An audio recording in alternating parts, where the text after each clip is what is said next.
شب برات کو جاگنا اور عبادت کرنا اور معافی مانگنا، یہ تین الگ الگ چیزیں ہیں۔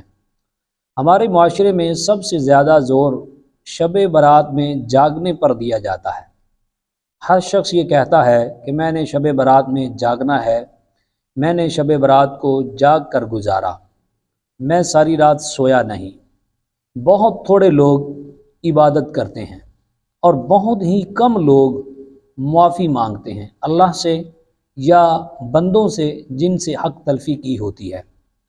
تو شب برات میں ان چیزوں کا زیادہ خیال رکھیے۔ اگر آپ صرف جاگ کر شب برات کو گزار رہے ہیں تو میرے بھائیو آپ سراسر نقصان میں ہیں۔ اگر آپ جاگ کر آتش بازی کر رہے ہیں، جھوٹ بول رہے ہیں، غیبت کر رہے ہیں، گپے لگا رہے ہیں، کسی سے لڑائی جھگڑا کر رہے ہیں،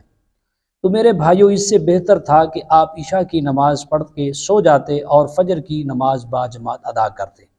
تو حدیث پاک کے مطابق آپ کو ساری رات عبادت کا اجر و ثواب مل جاتا، مگر آپ نے ساری رات جاگ کر تو گزار دی، مگر آپ نے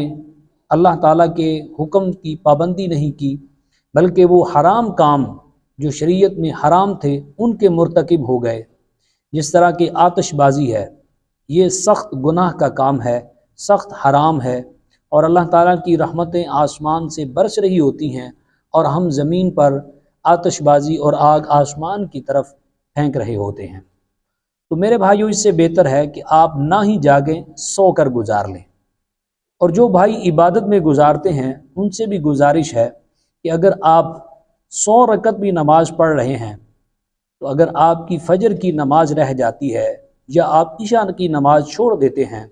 تو میرے بھائیو 1000 رکعت بھی پڑھ لیں، وہ 2 رکعت نماز فجر سے افضل نہیں ہو سکتی، بڑھ نہیں سکتی، کیونکہ وہ اللہ تعالیٰ کا حکم ہے اور یہ مستحب عمل ہے۔ اس لیے عبادت کرنے والے دوست احباب، میری مائیں بہنیں، اس بات پر زیادہ زور دیں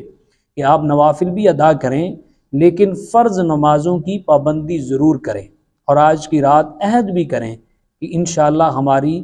آج کی شب برات کے بعد کوئی بھی نماز قضا نہیں ہوگی، کوئی بھی نماز نہیں چھوٹے گی۔ تو پھر تو اس عبادت اور اس رات کی برکتیں ہمیں مل سکتی ہیں۔ اور تیسرے نمبر پر بہت ہی کم لوگ ہیں، بہت ہی کم لوگ ہیں کہ جو معافی مانگتے ہیں۔ مثال کے طور پہ آپ نے جس کی حق تلفی کی ہوئی ہے، یعنی شب برات آتی ہے، بہت سارے لوگ سارا سال مسجد کی حاضری نہیں بھرتے، نماز کی پابندی نہیں کرتے، اور بہت سارے لوگ ایسے ہیں کہ جو سارا سال لوگوں کی حق تلفی کرتے ہیں، کسی پر غلط پرچہ کٹوا دیا، کسی کی زمین پر قبضہ کر لیا، کسی کو ڈرایا دھمکایا، کچہری میں جا کے کسی نے جھوٹی گواہی دے کر اپنی دیہڑی سیدھی کی۔ تو اس طرح کے بہت سارے معاملات ہیں کہ ہم نے کئی لوگوں کی حق تلفی کی ہوتی ہے، کئی لوگوں کی دل آزاری کی ہوتی ہے، کئی لوگوں کی زندگی اجیرن کی ہوتی ہے، لوگ ہم سے بہت تنگ ہوتے ہیں، لیکن ہم ان سے معافی مانگنے کی بجائے صرف شب برات میں آ کے 4 رکعت نماز صلاۃ و تسبیح ادا کر لی، تو اس سے میرے بھائیوں معافی نہیں مل سکتی۔ ہم اصل میں شارٹ کٹ کے چکر میں ہیں، یعنی پہلے تو وہ دنیا داری اور امیر بننے کے چکر میں شارٹ کٹ کوئی نسخہ استعمال کیا جاتا تھا، لیکن بدقسمتی سے آج کل نیک اور متقی بننے کے لیے کوئی شارٹ کٹ راستہ ڈھونڈا جاتا ہے۔ تو میرے بھائیوں دین میں شارٹ کٹ نہیں چلتا۔ اگر آپ نے اللہ تعالیٰ کے حکم کی پابندی کی ہے، حقوق اللہ ادا کیے ہوئے ہیں، اور حقوق العباد کی آپ نے پابندی کی ہوئی ہے، تو میرے بھائیوں پھر آپ کو اس رات کی برکات نصیب ہوگی۔ اسی طرح بہت سارے لوگ جنہوں نے اپنی بہنوں کو وراثت کا جو ان کا حق ہے وہ نہیں دیا ہوتا، بعض لوگوں نے یتیموں اور مسکینوں کی جائیداد پہ ان کی زمینوں پر قبضہ کیا ہوتا ہے، ان کا مال لوٹا ہوتا ہے، تو آپ اگر ان کو وہ مال واپس نہیں لوٹاتے اور ان سے معاف نہیں کروا لیتے تو بھائی اتنی دیر تک یہ شب برات کی نمازیں، یہ سجدے، یہ خیرات، یہ کام نہیں آئے گی۔ تو اس لیے جاگتے بہت زیادہ لوگ ہیں،